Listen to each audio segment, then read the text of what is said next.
लखनऊ, जहां पर स्वास्थ्य मंत्रालय की तरफ से प्रमुख सचिव स्वास्थ्य इस वक्त जानकारी दे रहे हैं। जो भी हेल्थ केयर वर्कर्स हैं जो सिम्टोमेटिक हो जाते हैं, जो कि अस्पतालों में कार्य कर रहे हैं, उनकी टेस्टिंग की जाती है।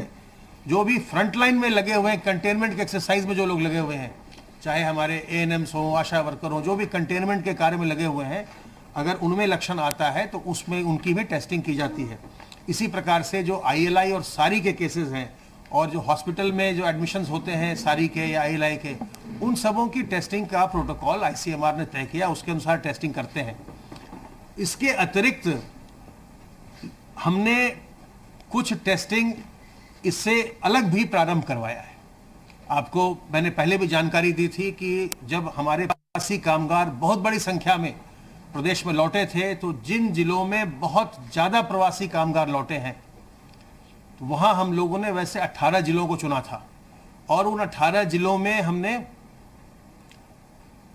4-4 गांव ऐसे चुने जिसमें कि 100 के आसपास या उससे अधिक प्रवासी कामगार लौटे थे। और फिर उनके लौटने के 15 दिन के बाद वहाँ पर रैंडम टेस्टिंग करवाई थी, ये देखने के लिए कि जो हमारे प्रवासी विभिन्न प्रांतों से आ रहे हैं जहाँ से उनमें इन्फेक्शन भी निकल रहा था, तो उनके कारण से कहीं संक्रमण गाँव के अन्य निवासियों जो वहाँ पहले से रह रहे थे उनमें तो नहीं फैला। तो हमने 72 गाँव में 1686 सैंपल रैंडम सैंपलिंग करवाई और उसमें निकल कर ये आया कि उसमें से कोई भी सैंपल, कोई भी पूल जो था वो पॉजिटिव नहीं हुआ। तो उससे हमें ये आश्वासन मिला कि जो हमारी ग्राम निगरानी समितियां हैं और ये अच्छा काम कर रही हैं और जो हमारे प्रवासी लौट रहे हैं ये अपने सामाजिक उत्तरदायित्व का बहुत ही भली भांति निर्वहन कर रहे हैं और होम क्वारंटाइन का पालन कर रहे हैं। इसके पश्चात हमने कुछ और भी रैंडम सैंपल स्टार्ट किया है जिसके परिणाम आ रहे हैं और इसके परिणाम भी आपसे हम कल साझा करेंगे। अभी तक हम लोगों ने जो ओल्ड एज होम्स हैं, जो राजकीय बाल गृह हैं या नारी निकेतन हैं, इनमें हमने रैंडम आधार पर सभी जिलों में सैंपल करवाया, ये देखने के लिए कि ये लोग एक जगह रहते हैं और इसमें कर्मचारी बाहर से आते जाते हैं, तो इनमें जागरूकता भी लाने के लिए इनके प्रबंधन में भी, ताकि इनके जो लोग अंदर रह रहे हैं उनको सावधान रहें, वो बचें, और जो कर्मचारी है वो लोग भी ध्यान रखें कि इन लोगों में संक्रमण न जाए। इसके लिए हम लोगों ने एक्सरसाइज ये किया है और उसमें भी नतीजा जो आया है कल मैं आपसे साझा करूंगा। लेकिन कुछ जगहों में इसमें संक्रमण हमें मिला, जैसे हमें संक्रमण मिला है कानपुर नगर में राजकीय बाल गृह में, और जो नारी निकेतन है उसमें हमें संक्रमण मिला। और उसके बाद हम लोगों ने वहाँ पर जो लोग वहाँ रहते हैं, निवासी हैं उनका भी लिया। तो आज हमारे पास उनके करीब 30 के करीब 32 के करीब इन दोनों संस्थानों को मिलाकर के वहाँ से हमको संक्रमित लोग मिले हैं जिनका हम इलाज करवाएंगे। तो हम इस तरह से जो आईसीएमआर का प्रोटोकॉल है उसके पालन करके जो हमको सैंपलिंग करनी है वो तो हम कर ही रहे हैं। साथ ही साथ जहाँ जो वल्नरेबल पॉपुलेशन हो सकता है या जिस पॉपुलेशन में बहुत मोबिलिटी है, जो लोग बहुत आते जाते हैं या जहां पर संक्रमण होने की संभावना ज़्यादा है, वहां पर भी हम रैंडम आधार पर लगातार हम सैंपलिंग हमने प्रारंभ करवाया है। इन्फेक्शन को कंट्रोल करने के लिए ये भी एक बहुत ही कारगर उपाय होगा। इसी क्रम में हम लोगों ने जो अर्बन स्लम्स हैं उनमें भी रैंडम आधार पर हर जिले में स्लम्स की भी जाँच करवाई है। इसके भी जो रिजल्ट्स हैं उसको कंपाइल किया जा रहा है, ये भी मैं आपसे जल्दी साझा करूंगा। इसके अलावा जो हॉस्पिटल्स हैं, उसको हॉस्पिटल का तो आईसीएमआर का प्रोटोकॉल भी है कि अगर लक्षणात्मक हो कोई भी हेल्थ केयर वर्कर उसका किया जाए। लेकिन चूंकि ये देखा गया है इसमें कोरोना वायरस के संक्रमण के बहुत सारे लोग, अधिकांश लोग लक्षणात्मक नहीं होते हैं, उनमें लक्षण नहीं आता है, इसलिए जो उसमें जो उसके भी फ्रंट लाइन पर होते हैं जो लोग अस्पतालों में, हम उनका भी पूरे प्रदेश में, चाहे वो सरकारी अस्पताल हो चाहे प्राइवेट अस्पताल हो, इनमें से कुछ अस्पतालों के हम जो फ्रंट लाइन वर्कर्स हैं उनके हम रैंडम सैंपल्स हम करवा रहे हैं, हमने करवाया है। इसका भी परिणाम हम लोग आपसे जल्दी ही साझा करेंगे। उसमें हमने उन लोगों को चुना जिनकी लोगों से ज़्यादा इंटरेक्शन होता है, जैसे जो रजिस्ट्रेशन के डेस्क पर बैठता है, पंजीकरण डेस्क पर बैठता है जहाँ लोग पंजीकरण कराते हैं, या जो अस्पताल में जो गार्ड होता है, जो बाहर खड़ा होता है जहाँ सारे मरीज आ रहे हैं उनको वो अंदर करता है, या जो लोग ओपीडी करते हैं कुछ जो चिकित्सक हैं उनको भी हमने लिया। तो इस तरह से रैंडम सैंपलिंग पूरे प्रदेश में की गई है। और अब हम अगले चरण में जो ऑटो ड्राइवर्स हैं, ट्रक ड्राइवर्स हैं, जो बहुत यात्रा करते हैं, लोगों से मिलते जुलते हैं, ढाबा वाले हैं जहां लोग जाते हैं, उनका भी हम सैंपल करवाएंगे। और इस तरह से और भी जो जैसे जो लोग होम डिलीवरी करते हैं, जो वेंडर्स हैं, फल सब्जी वाले हैं, बेचने विक्रेता हैं, इन लोगों के जो दवाई के दुकान में जो सेल्समैन हैं, जिनसे लोग जा कर के दवाइयाँ खरीदते हैं, बीमार लोग जाते हैं, उन्होंने दवा खरीदी खांसी की, जुकाम की, हो सकता है अगर उसमें कोई संक्रमित हो तो दवा वालों को भी वो संक्रमण दे दे। तो इसलिए ये जो रैंडम सैंपल हम करा रहे हैं चरणबद्ध रूप से, ये एक तो इसका उद्देश्य ये है कि अगर कहीं कोई संक्रमण हुआ है तो तत्काल उसका हम कॉन्टैक्ट ट्रेसिंग करें और हम उसको उसके कंटेनमेंट के एक्सरसाइज को हम तेजी से क्रियाशील करें। दूसरा पर्पस हमारा ये है इस एक्सरसाइज को करने का, ये हमारा पर्पस ये है कि हम इसमें अवेयरनेस जनरेट करें, क्योंकि हम हर एक का नहीं कर रहे हैं, हम रैंडम बेसिस पर हम थोड़े थोड़े इंस्टीट्यूशन का कर रहे हैं, लेकिन हमारा उद्देश्य ये है कि ये बताना कि अगर हम फल सब्जी वालों का कर रहे हैं, ये लोग बहुत लोगों के संपर्क में आते हैं तो इनको सावधान रहना चाहिए, क्योंकि उनसे बहुत लोग खरीदने आ रहे हैं, हो सकता है संक्रमित लोग भी खरीदने आ रहे हैं, तो उनको हमेशा मास्क लगाना चाहिए, अपने हाथ को हमेशा धोते रहना चाहिए। ऐसे ही जो लोग क्लोज स्पेसेस में रह रहे हैं, ओल्ड एज होम में वल्नरेबल हैं, वहाँ पर जो उनका प्रबंधन है वो बिल्कुल सावधान रहे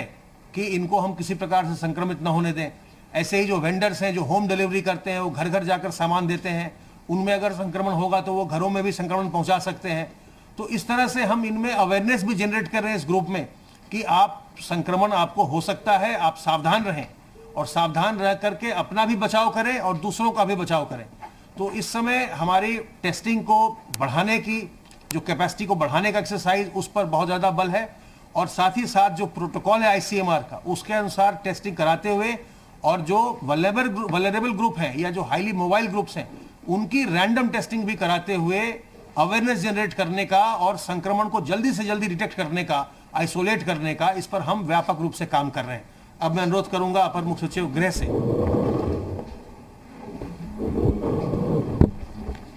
माननीय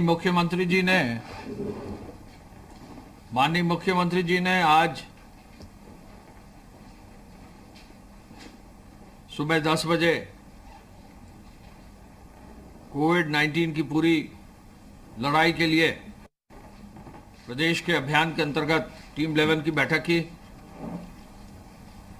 आज मुख्यमंत्री जी ने एक नया लक्ष्य दिया है कि जो कोविड के अस्पतालों के बेड है, ये संख्या 1.5 लाख तक पहुंचाई जाए। आप सबको विदित है कि अब तक L1 के जो कोविड केयर सेंटर हैं, जो बेसिक सेंटर्स हैं आइसोलेशन के, 403 प्रदेश में तैयार हैं। L2 के जो सेंटर्स हैं 75 तैयार हैं। L3 के जो सेंटर्स हैं यानी मेडिकल कॉलेजेस हैं वो 25 हैं, जहां पर वेंटिलेटर युक्त बेड है। L2 बेड्स में ऑक्सीजन युक्त है और L1 बेड में भी ऑक्सीजन की व्यवस्था कहीं कहीं दी गई है। तो कुल मिलाकर जहां 1,01,236 बेड हमारे प्रदेश में उपलब्ध है, मुख्यमंत्री जी ने आदेश दिया है कि पूरे प्रदेश में 1.5 लाख बेड की तैयारी कर ली जाए और इसके लिए चरणबद्ध रूप से तैयारी आज से ही शुरू कर दी जाए। स्वास्थ्य विभाग को और चिकित्सा शिक्षा विभाग को ये निर्देश उन्होंने दिया है। माननीय मुख्यमंत्री जी ने कहा है कि जो भी बेड्स की व्यवस्था हो वो एक मानक के अनुरूप हो, उनकी निरंतर मॉनिटरिंग हो। आवश्यकता पड़े तो जो कॉमन एरियाज हैं वहाँ CCTV का जो है फॉलोअप हो। आवश्यकता पड़े तो जो भी अधिकारी हैं, सीनियर ऑफिसर्स हैं, वो जरूर जाएं, डॉक्टर्स जरूर देखें, जो पैरामेडिकल स्टाफ है जरूर देखें और सफाई की अच्छी व्यवस्था हो, अच्छे भोजन की व्यवस्था हो, हर तरह से ऐसे बेड्स हो जहां मॉडर्न व्यवस्था करके उपचार की अच्छी व्यवस्था की जा सके। मुख्यमंत्री जी ने आज टेस्टिंग के बारे में भी, कल आदरणीय प्रधानमंत्री जी की VC हुई, VC के तुरंत बाद उन्होंने कहा कि हम अपनी टेस्टिंग को और आगे बढ़ाएंगे। आज जैसा कि अभी प्रमुख सचिव स्वास्थ्य ने आपको बताया है, प्रदेश ने एक एवरेज 15,000 का रखा था मुख्यमंत्री जी के आदेश से। आज 16,546 टेस्ट हुए हैं, यानी 16,000 से ज्यादा टेस्ट पिछले कई दिनों से जो है प्रदेश में होना चालू हो गए हैं। पूरे देश में हम संभवतः पहले, दूसरे, तीसरे, चौथे स्थान के अंदर ही हैं टेस्टिंग में, 5वें स्थान पर हैं, और ओवरऑल टेस्टिंग में 5वें स्थान पर है। और हमारा लक्ष्य यह होगा कि उत्तर प्रदेश को पूरे देश में प्रथम स्थान पर टेस्टिंग में ले आया जाए, और इसी कड़ी में टेस्टिंग की क्षमता को और आगे बढ़ाने का निर्देश दिया है। आपको मालूम है कि जब टेस्टिंग की क्षमता शुरू हुई थी प्रदेश में मार्च 2020 में, मात्र 60 टेस्ट प्रतिदिन हुआ करते थे केजीएमसी में। पहला हमारा एकमात्र हमारी टेस्टिंग लैब केजीएमसी में थी, मात्र 60, और उस 60 को बढ़ाकर निरंतर अनुश्रवण करके दोनों विभाग, मेडिकल डिपार्टमेंट और मेडिकल एजुकेशन डिपार्टमेंट ने लगकर मुख्यमंत्री जी के मार्गदर्शन में 23 राजकीय प्रयोगशालाओं अब चालू हो गई, यानी 23 गवर्नमेंट टेस्टिंग लैब शुरू हो गई हैं, 11 निजी टेस्टिंग लैब शुरू हो गई हैं। और इसके साथ साथ आपने देखा था, खुद सरकारी जहाज को, अपने उत्तर प्रदेश सरकार के जहाज को भेजकर ट्रूनेट मशीन्स को भी लाया गया। आज की तारीख में हर जनपद में जिला चिकित्सालय पर, 75 जनपदों के जिला चिकित्सालय पर ट्रूनेट मशीन जो है 2 स्लॉट की स्थापित कर दी गई है। ये 2 स्लॉट की मशीन लगभग 8 लाख रुपए की है। और इसके अलावा हर मेडिकल कॉलेज में, हर 25 कुल मेडिकल कॉलेजेस में एक ट्रूनेट मशीन 4 स्लॉट की, जो लगभग 12.5 लाख रुपए की है, उसको भी स्थापित कर दिया गया है। इसके पहले चरण में ये जो ट्रूनेट मशीन्स है, 21 हमारे अस्पतालों में एक स्लॉट की पहले से थी, तो एक और जहां 60 टेस्टिंग का क्षमता हमारे प्रदेश में थी, आज बढ़कर आज का रिकॉर्ड अचीवमेंट है 16,546। मुख्यमंत्री जी का आदेश था कि इसी सप्ताह के अंत तक इसको 20,000 करके कोशिश हो कि अगले कुछ दिनों में ही माह के अंत तक 25,000 टेस्ट प्रतिदिन कराए जाएं। आज जैसा कि प्रमुख सचिव स्वास्थ्य ने बताया है, आज तक 5,15,280 टेस्ट प्रदेश में हुए हैं। ऐसे में हमारा प्रदेश आबादी की दृष्टि से सबसे बड़ा है, तो हमारे यहाँ टेस्टिंग भी काफी संख्या में हो, इस ओर विशेष प्रयास करके जो कोविड फंड है, जो मुख्यमंत्री जी ने कोविड केयर फंड शुरू किया था, उस फंड से ही इन टेस्टिंग मशीन्स का भुगतान करके इनको खरीदा जा रहा है और इनको लगाया भी जा रहा है। मुख्यमंत्री जी का यह भी आदेश है कि जो भी टेस्टिंग हो वो हमारे एक प्रोटोकॉल का, जो आईसीएमआर का प्रोटोकॉल है, उसके अंतर्गत स्थापित किया जाए। ये टेस्टिंग 3 कारणों से आवश्यक होती है। ये टेस्टिंग इसलिए आवश्यक होती है कि कोविड पेशेंट्स की पहचान हो। ये टेस्टिंग इसलिए भी आवश्यक होती है कि जब किसी व्यक्ति का अगर कोई मेजर ऑपरेटिव सर्जरी या अन्य कार्य होना है, तो आज के प्रोटोकॉल के हिसाब से पहले ये टेस्ट होता है कि कोरोना पॉजिटिव तो नहीं है। तो सामान्य इमरजेंसी की सेवाएं हैं या कहीं भी ऑपरेशन करना है, जहां इन्वेसिव जो है कोई एक्टिविटी करनी है, तो वहां पर भी इन टेस्टिंग मशीन्स का इस्तेमाल किया जाता है, जिससे होल्डिंग एरिया में व्यक्ति को लाकर तुरंत उसको टेस्ट करके उसको जो भी चिकित्सकीय सहायता है वो दी जा सके। ये टेस्ट इसलिए भी की जाती है कि जहां भी हमारे श्रमिक या कामगार आए हैं, या जैसा कि अभी हमारे प्रमुख सचिव ने बताया, जहां भी फील्ड में अगर कहीं व्यापक सर्वे करने की आवश्यकता है कि कहीं कोई इन्फेक्शन का प्रभाव तो नहीं है, तो ये कार्य भी जो है इनके माध्यम से, रैंडम पूल टेस्टिंग के माध्यम से किया जाता है। ये भी हम बताना चाहेंगे कहीं कहीं ये बिंदु आया है, मीडिया में भी ये बिंदु आया है पूल टेस्टिंग के बारे में। तो प्रदेश हमारा पूल टेस्टिंग का पहला प्रदेश था और पूल टेस्टिंग में भी ये हम बताना चाहेंगे कि पूरे प्रदेश में एक अनूठा अभियान चिकित्सा विभाग ने शुरू किया था, जिनमें 18 जनपदों में 72 ग्रामों में प्रवासी जो हमारे कामगार और श्रमिक हैं उनमें 1686 लोगों की पूल टेस्टिंग की गई थी। पूल टेस्टिंग एक ही टेस्ट में 10 लोगों का या 5 लोगों का एक साथ टेस्ट करना। तो पूल टेस्टिंग भी हमारे प्रदेश में व्यापक रूप से ये पद्धति अपनाई गई है और चूंकि मीडिया में ये बिंदु आया था, ये बताना बहुत आवश्यक है कि प्रदेश में पूल टेस्टिंग निरंतर की जा रही है। जहां ज्यादा संख्या में लोगों की टेस्टिंग की जानी होती है और जहां चांसेस कम होते हैं तो वहां संख्या को बढ़ाने के लिए पूल टेस्टिंग एक साथ 10 या 5 लोगों की जाती है। हम ये भी आपको बताना चाहेंगे कि माननीय मुख्यमंत्री जी का आदेश है कि टेस्टिंग की व्यवस्था ऐसी हो कि जल्दी हो, ये ना हो कि टेस्टिंग जो है करा जाए और फिर 2 दिन बाद रिजल्ट आए। स्वास्थ्य विभाग को, मेडिकल कॉलेजेस को उन्होंने आदेश दिया है कि कहीं भी टेस्टिंग के सैंपल्स भेजने पर जितनी जल्दी हो सकता है वो टेस्ट सैंपल्स को जो है उनका रिजल्ट लिया जाए और उस रिजल्ट के बेसिस पर जो उनको वेबसाइट पर फीडिंग करनी है वो तुरंत कर दी जाए, जिससे कहीं बैकलॉग ना हो और अगर किसी को कोई अग्रिम चिकित्सकीय व्यवस्था करनी है वो आगे किया जा सके। हम ये भी आपको बताना चाहेंगे कि इस पूरी टेस्टिंग की कार्य में ये ऐसा कार्य होगा जिसमें नए लगभग 8 ऐसे स्थान हैं जहां लॉन्ग टर्म में मेडिकल कॉलेजेस में या गवर्नमेंट हॉस्पिटल्स में बड़े नए टेस्टिंग लैब बनाए जा रहे हैं। बीआरडी मेडिकल कॉलेज में एलएनटी द्वारा सीएसआर के अंतर्गत नया लैब स्थापित किया जा रहा है। तो आगे प्रदेश की यह मंशा है कि ये टेस्टिंग लैब अकेले कोविड के लिए नहीं, किसी भी वायरल